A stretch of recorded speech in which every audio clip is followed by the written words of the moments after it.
A paz do Senhor, meus irmãos. Leitura diária da lição de número 4, o encontro de Ruth com Boaz. Do dia 25 de julho, que está no livro de Mateus, capítulo 11, versículo 19. E o texto diz assim: veio o filho do homem comendo e bebendo, e dizem: eis aí um homem comilão e beberrão, amigo dos publicanos e pecadores. Mas a sabedoria é justificada por seus filhos. Nosso texto tem por título Humildade e Mansidão como virtudes cristãs essenciais. Perdão. Nós estamos diante de um texto cuja finalidade está atrelada ao texto anterior, não é? O texto da quarta-feira.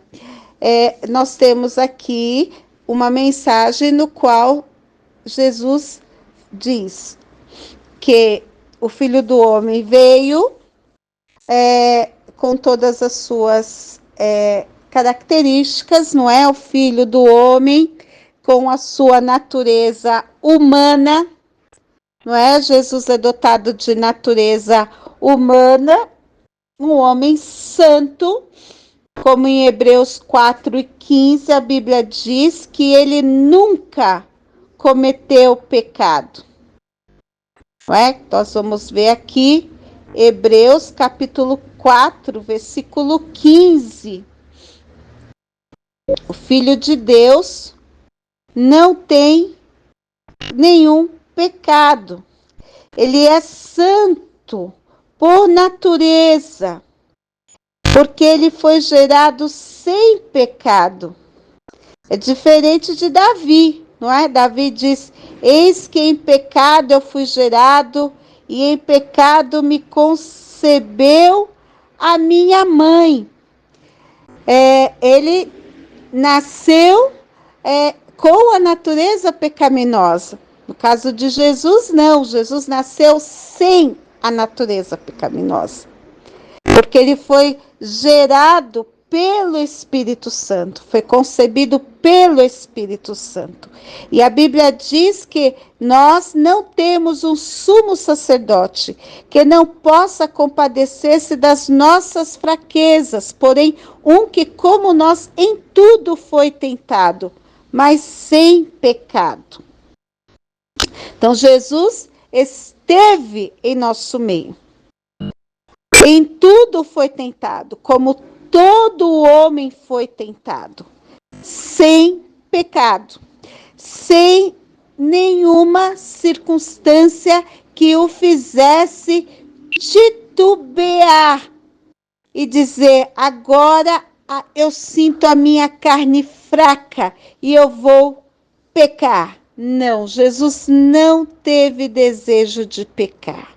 Ele esteve com publicanos e pecadores, mas ele não pecou. Ele não cedeu ao pecado. Jesus foi firme em seu propósito. Em todo momento que ele esteve com os publicanos e pecadores, ele não pecou. Ele foi acusado de ser comilão e beberrão. Por quem? Pelos preconceituosos, pelos arrogantes e aqueles que pretensamente se diziam santos, mas ser amigo dos pecadores, ser amigo dos publicanos, não fazia dele um pecador. Fazia dele um santo homem de Deus, que queria conquistar esses pecadores para o reino de Deus.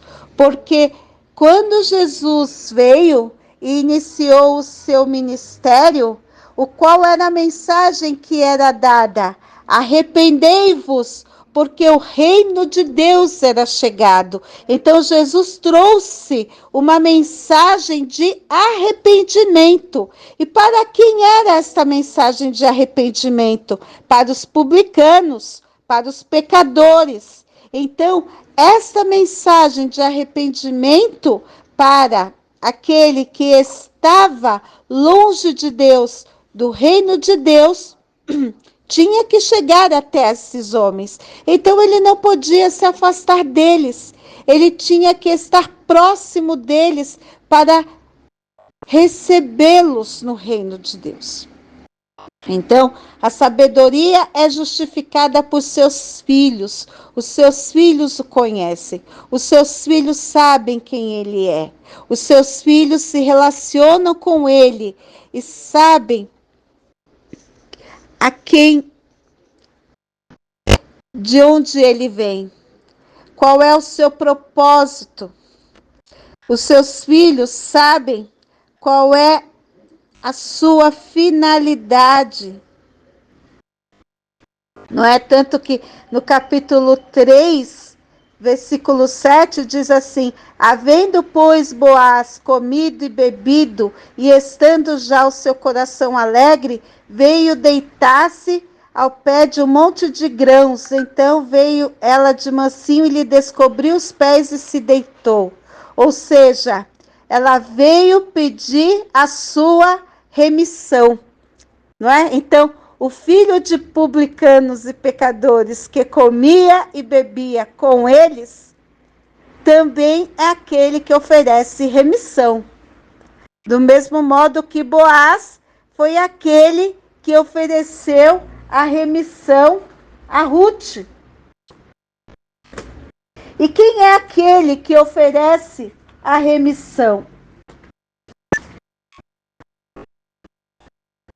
É aquele que oferece perdão. É aquele que dá uma nova chance. É aquele que dá à pessoa uma nova oportunidade de reaver a sua vida.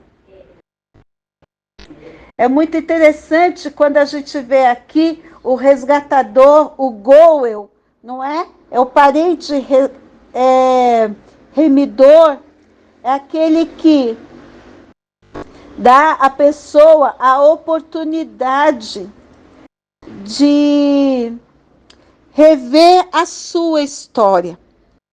Então foi assim com o evangelista Mateus, foi assim com Zaqueu, foi assim com a mulher samaritana. Essas pessoas puderam reescrever a sua história, puderam desfrutar de uma nova vida. Então, o resgatador é aquele que, segundo o texto bíblico aqui, Números 35,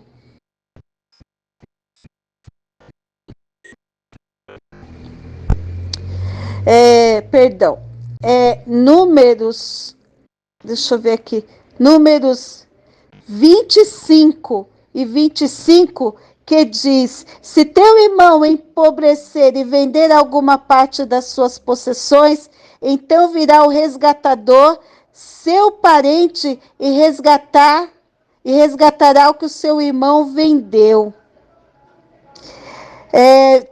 25, 47 a 49. Quando o estrangeiro, o peregrino que está contigo, se tornar rico, e teu irmão junto dele se empobrecer, e vender ao estrangeiro ou peregrino que está contigo, ou alguém da família do estrangeiro, depois de haver vendido, haver algum resgate sobre ele, um de seus irmãos poderá resgatá-lo, seu tio, seu primo, ou resgatará, ou um dos parentes da sua família, ou resgatará. Se lograr meios, se resgatará a si mesmo, se ele tiver parentes escravizados. O resgatador é aquele que faz isso. É aquele que retoma até mesmo os bens daquele que perdeu. Ele não só ajuda ele a retomar a história, ou como retoma os bens daquele que perdeu.